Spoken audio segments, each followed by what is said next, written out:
Happy Thursday, and welcome to the Better Baseball MLB DFS podcast for today's early slate, kicking off at 2:05 p.m. Eastern Standard Time.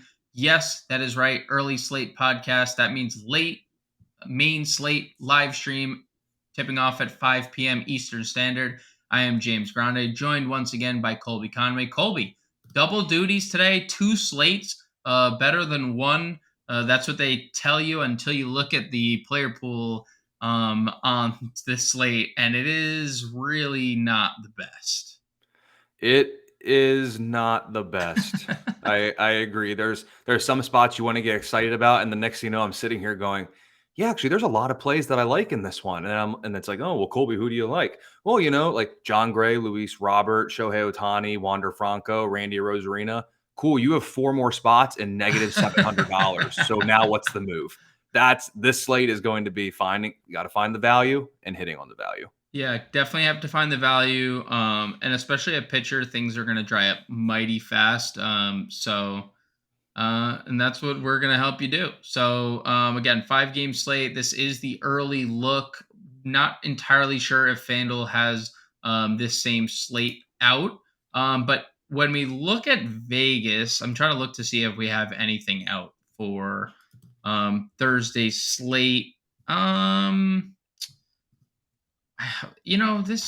we doing in decimal places? Why are we opening up our betting lines in decimal places? If I'm looking at a site, I want to see my money line. Okay. I see Shane Bieber and the Cleveland Guardians as pretty big favorites. Patrick Sandoval and the Los Angeles Angels as pretty big favorites.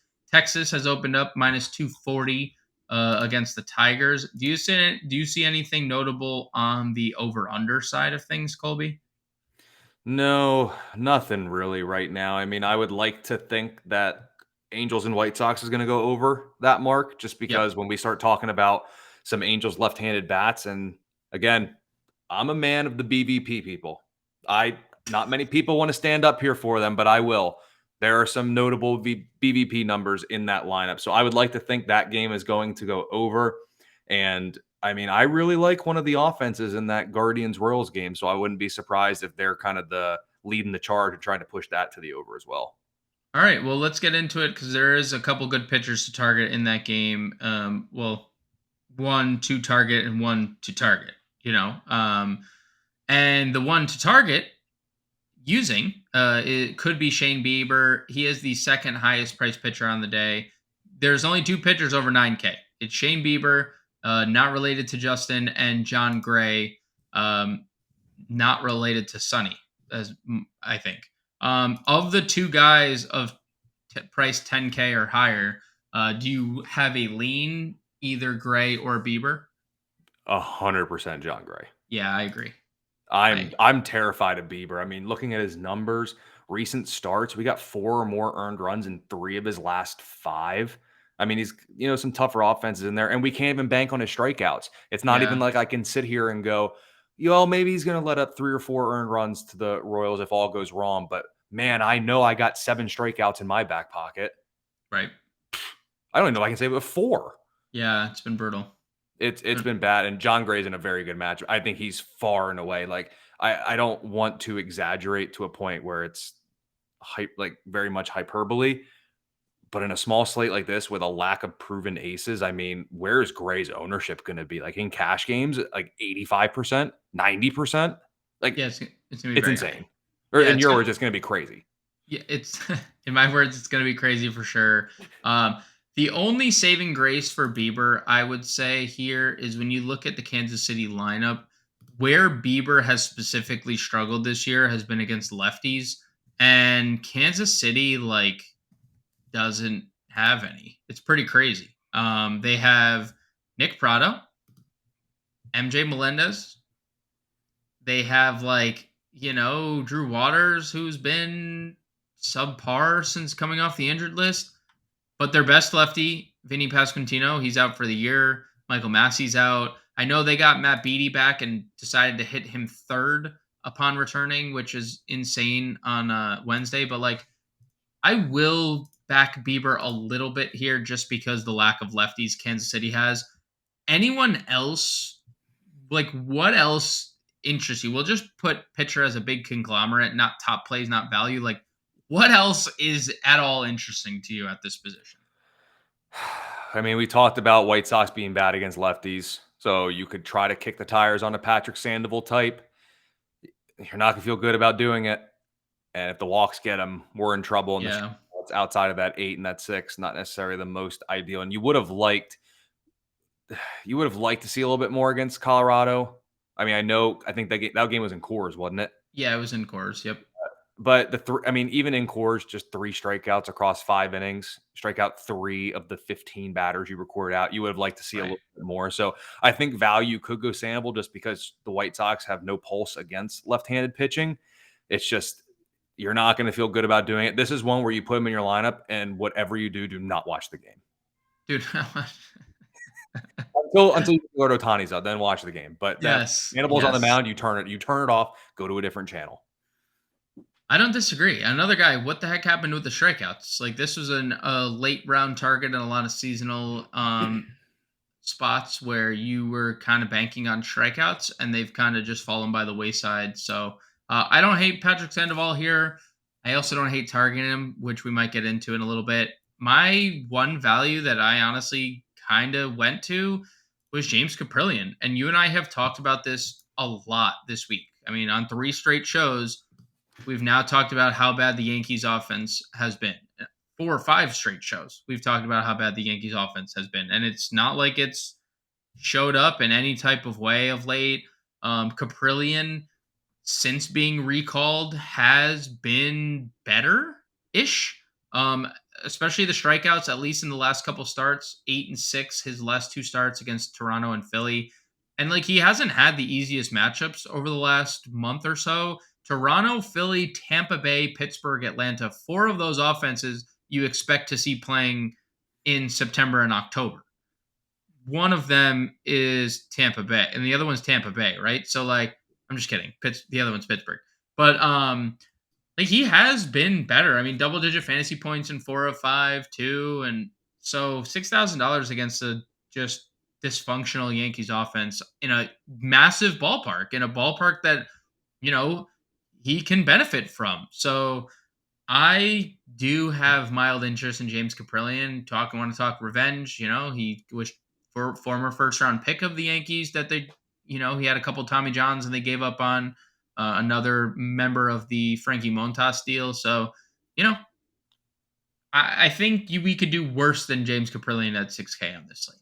Absolutely. And like you just said, I'm biased with one of them, but I would take his last 4 matchups, those offenses against the Yankees. Yes, Easily, I would do that. And I easily. mean, look at it.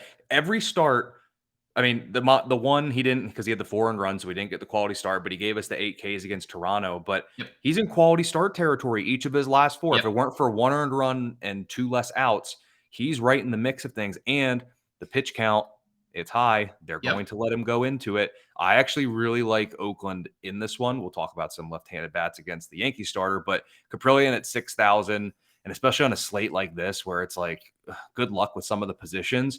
Take a low end SP2 like Caprillion, hope for the best with his floor, and then ride some big name bats and more expensive bats to kind of fill out the lineup. Yeah. Just for context, like, if we did go Caprillion, John Gray, $4,200 is a pretty good springboard for the rest of your lineup. So, yeah, I think Caprillion makes a lot of sense here. You did mention the other side of this game, Clark Schmidt. I do have mild interest for someone who wasn't a fan of Clark Schmidt. I am a Yankees fan by day, and I wasn't in love with what Clark Schmidt was doing earlier in the year. I also like, has pitched better, but now he's not striking anybody out. He had a massive strikeout rate to begin the year. Now we're not getting strikeouts, so tough to really like get behind him. I do have mild interest because it is Oakland, but as we saw, if he's going to be, we saw Domingo Herman's ownership come in on Wednesday's slate. If Clark Schmidt's going to be the most popular arm on a 5-game slate, I'm perfectly fine with fading. Why don't we go into our infield breakdown here, Colby? What do you got for top infield plays on Thursday's early slate? Well, I mean, there's a particular guy who, per DraftKings, noted first baseman. Noted I'd first love baseman is I'd love to accurate. see it. I would love to see it. Accurate. Shohei Ohtani, obviously, rinse and repeat with him. You don't really need to talk too much about him. But what I will say with the Angels lineup, Lance Lynn has a problem with left-handed hitters. He That's does. going to be a little bit of a theme that I know I'll be touching on a little bit here, but Otani's in a very good spot. Love some of the Rays bats. I'll kind of let you talk about those. And then one other guy in this Angels lineup, all I'm saying, I give the Angels a lot of crap for where he's hitting right now, but Mike Moustakas is 5 for 18 with 3 homers in his career against Lance Lynn, and he's looked half decent since joining the Angels here, hitting in the middle of the lineup. So Moustakas is going to be a guy that I think I may just be plugging him in on such a small slate. I will take any lefty bat against Lance Lynn that I can get. John would be mad at me if I didn't do this. So you're telling me the Moose is on the loose? Ooh. The other night it was steer runs like a deer. Now it's the Moose is on the loose. That's Let's. John's. That's actually a John. The everything Oh, else that we can point to is usually me. Every corny what an phrase. Impemba impression. Yeah, it is. It is. It is a. That is. He asked me every single course slate that there was a righty when before he was traded. If the Moose was going to be on the loose, and typically I said no. I usually it was just like no. Mike Moustakas not, but he has, like you said, he's been good. Like he kind of has been. So um, I like it. And to your point, Colby, just to bring this to drive home your point, Lance Lynn against left-handed bats, 350 average, over 1,000 OPS allowed, 445 WOBA. Like dreadful numbers. Righties are not doing anything against him, but he throws a cutter that doesn't cut at 37 years Mm. old, and that would largely do it when it sits over the middle of the plate. So yeah, Can I raise you a 5.79 ERA on the road too? yeah, I mean that's just throw we're going all in here against Lance Lynn. And again, like yeah, this is a guy who did have 16 strikeouts in a game, and I'm happy for him because it wasn't on the main slate. And I would have lost money that day probably because I would have stacked against him. Um or maybe I wouldn't have because Seattle only has like 2 lefties on their whole roster. But he really just has struggled mightily against lefties, and this is going to be no different when the best player in the game is opposing you.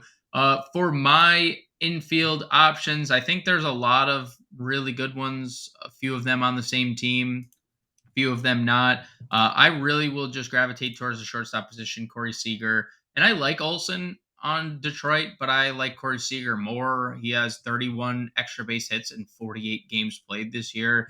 He has an RBI per game this year. I mean, again, like he's probably a Shohei Ohtani away from being in the lead of the AL MVP race despite playing or spending time on the IL. And if Otani doesn't exist, Corey Seager probably the front runner there. So I like him. I love Wander Franco, especially against left-handed pitching. That the right-handed side of this has always been his better split. And Tommy Henry has been better of late, and I'll grant him that. But um, Wander Franco just notoriously very very solid against left-handed pitching. Also, in the infield, I like Ketel Marte, who I asked you. Are we getting like 2021 Ketel Marte back? Because the power has been kind of ridiculous of late. Like it went from random 30 home run season to no power at all, back to on the way to another 30 home run season, home runs in 4 of 5 and 5 of 7 games overall, hitting a top, one of the best lineups in baseball right now. 5,400 going up against Yanni Chirinos, who does not miss any bats. Everything is pitch to contact for him. And then Isaac Paredes, just noted lefty masher. Just like, I mean, everyone on Tampa, they're the number one team against left-handed pitching in baseball.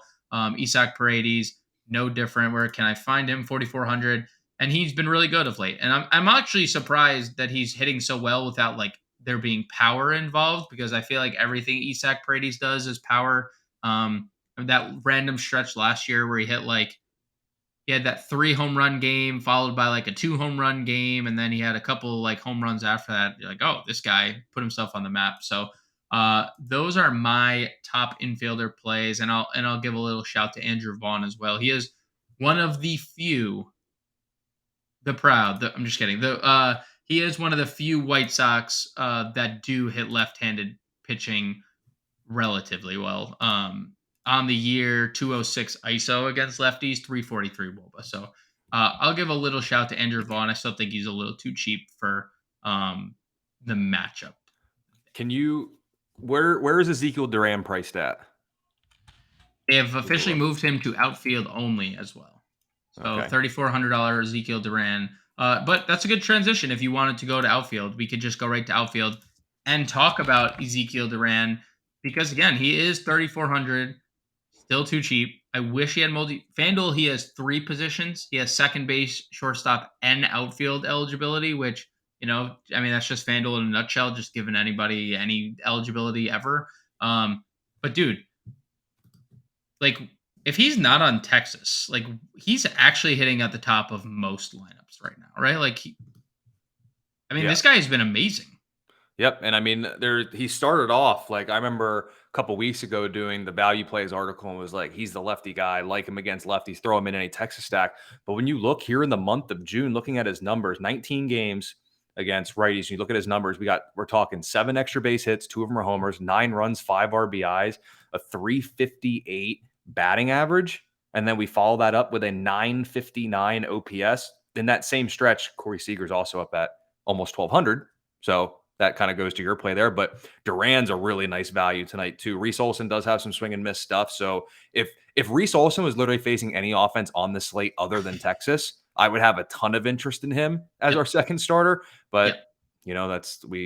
that's baseball. That's what they say. So Ezekiel Duran's a very good value in the outfield. I hope you agree with me on this one. But my absolute favorite, since there is a lefty on the mound, if you're not going Patrick Sandoval, it's got to be Luis Robert. This guy Yes. just you want to talk about lefty mashers. That Yes. is him through and through. And ever since he didn't run out that ground ball or whatever stupid reason that he got benched for, but he's been much better of late. 367 average on the year. He's got 6 home runs and 60 at bats against lefties. So 1 every Yes. 10 at bats. That's a very good metric. And if you like OPS against lefty this year, over 1200. Luis Roberts, the top outfielder play outside of Shohei Ohtani. Yeah, and just to sprinkle a little more on top of that for you, Colby, 400 ISO against left-handed pitching. Mm. I mean, you mentioned the home run, so that obviously plays, but 400 ISO is absolutely ridiculous. So, let's look up what do we got for Sandoval here. Obviously, going to be worse against righties. He's been just equally pretty bad against both sides of the split here. So, yeah, I'm in love with Luis Robert against a lefty pretty much every single time there is a lefty I get to him. Same thing can kind of be said when I see Randy Arozarena against a lefty. You can get there. Same thing kind of said when I see Adolis Garcia against a righty. Adolis Garcia has been better against the both-handedness, both-handednesses, but he has been really, really, really good throughout his whole career against righties. 15 home runs already this year against right-handed pitching, 347 WOBA to pair with it. So I love Adolis Garcia. He's one of my favorite plays of the slate, right next to Randy Arozarena in the outfield. Anyone else you have like a lot of interest in out here in the outfield, whether it be spend up or whether it be value tier? Yeah, and I mean, going back to Adolis Garcia, 19 of his 27 homers last year were against a righty. It's been a thing for a couple years that he's just Mhm. been. There's just some guys that just see the same headedness better, and Adolis Mhm. Garcia has definitely been one of those guys. Yeah, but in terms of value, I know we talked about it for the Wednesday slate a little bit. Clark Schmidt is not good against lefties. No, no, That is his, what is it, kryptonite, I guess, as they say, is yeah, kryptonite. And yep, against lefties, 313 average, 394 OBP, 514 slug. Lefties are getting to him a little bit. And when you look, he's had a home run problem at home, not on the road, but his ERA up over 5 on the road this season. So I don't know, maybe a Ryan Noda, maybe a Seth hmm, Brown. There's some pretty interesting value in the outfield, and this slate is so small that like a mini Oakland stack, like when we talked about on the Wednesday slate, when you got 13 games, it's hard to feel confident rolling out a mini Oakland stack. On a yes, 5-game slate, I think anything goes. yeah, I agree.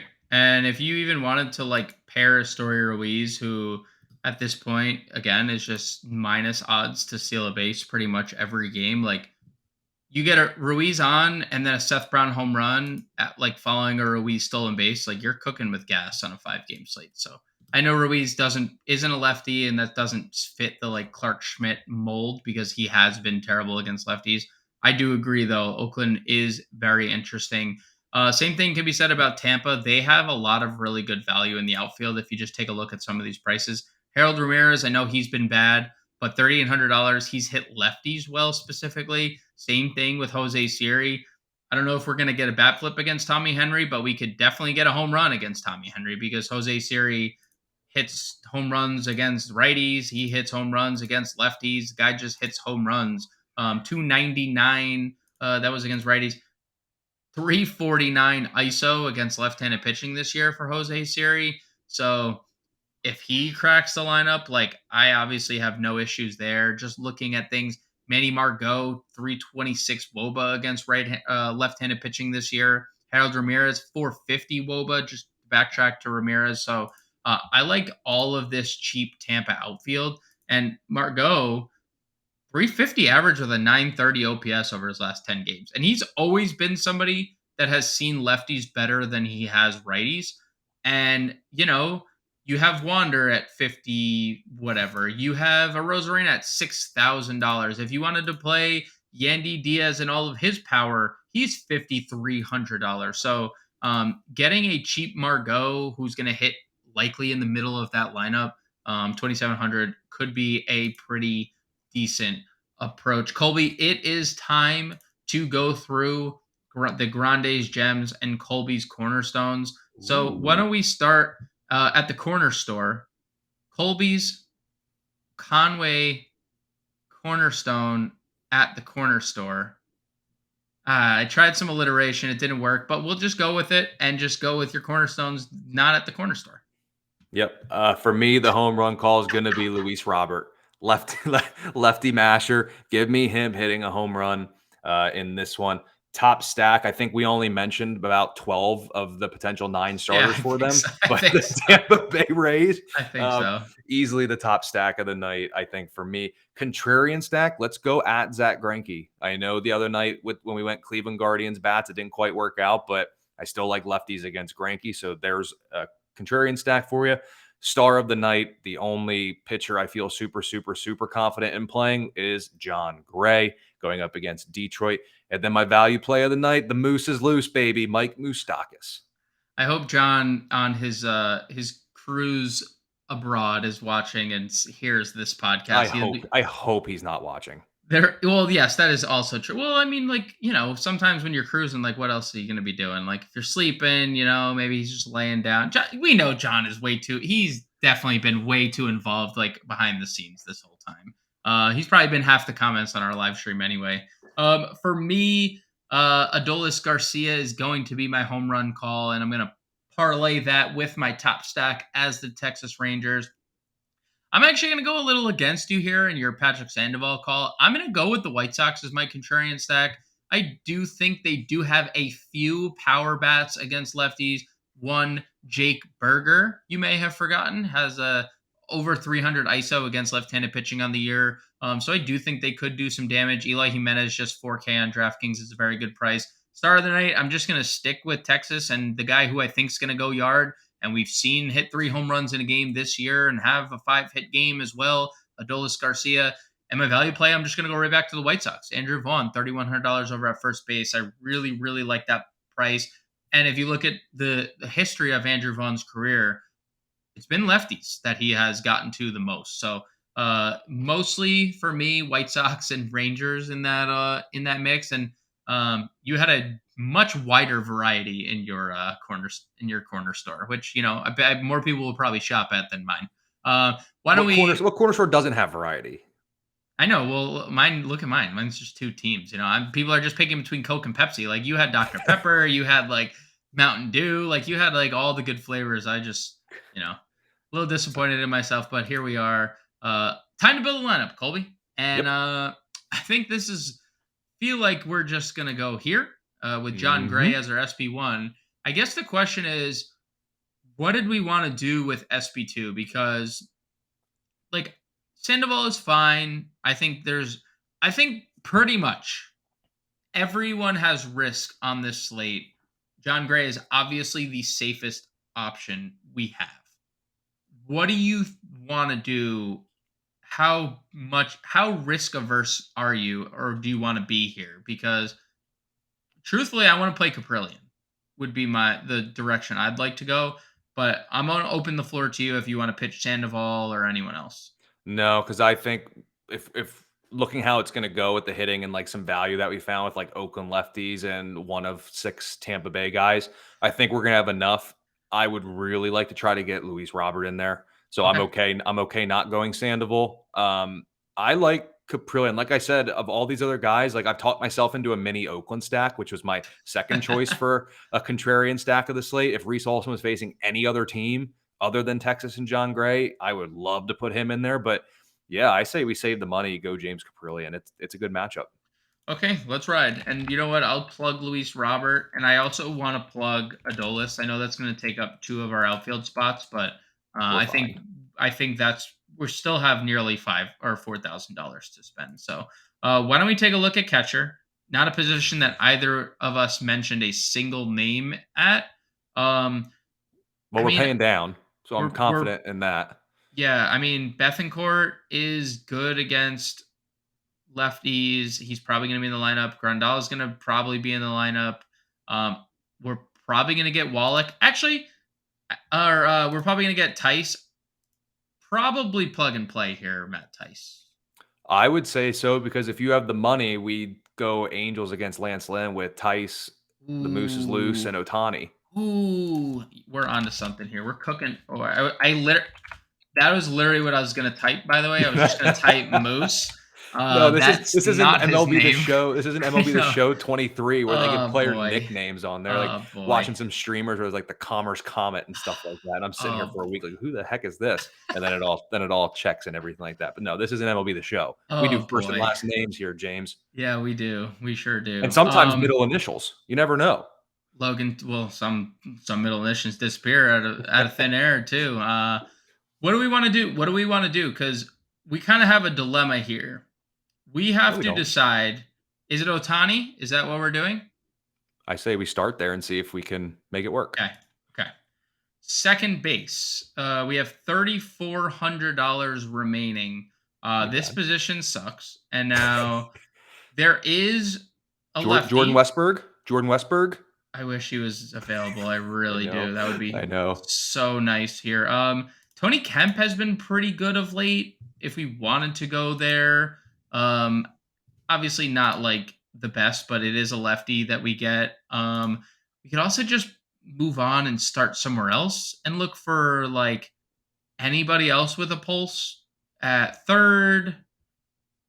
Oof. We're What running about out of Michael? What about Michael Garcia from Kansas City? yes. I like Miguel Garcia. That doesn't. Oh, he's third only. Shoot. Yeah, unfortunately, we only have. Let's Oof. we'll move off Adolis, and we will Well, get we one of can. the cheap. Well, let's get one of the cheap rays in, Okay. so we can build off. Because I think we're gonna probably want something up here. I don't know if we puts us pretty much in the same position as we just were. Um, what do we got here? We got a Tim Anderson has second base eligibility. That's interesting. We got about a minute left, Colby. What do we got here? Yeah. Go. Let's. Rengifo. Well, can we do Tim? We could do Tim. And then we got 3,500 for a third baseman. Oh. Escobar. Oh, Escobar. He's on the team. He's on the Angels. Lefty. Yeah. He's kind of Could, stinks. we could look at him, or if we have the 400, I saw Andres Jimenez there. Could we look at him against Granky? Get a Cleveland Yes. Yes. bat in? Do we have Yes, time we to do can. this? Yeah. 3,100, Michael Garcia. Yep. All right. That will do it. John Gray, James Caprilli, Matt Tice, Mike Moustakas, Andres Jimenez, Mikel Garcia, Wander Franco, Luis Robert, Manny Margot, Shohei Otani. That's the lineup. Colby and I will be back with the main slate at 5 p.m. Eastern Standard Time. Thank you guys for listening. We'll catch you guys later.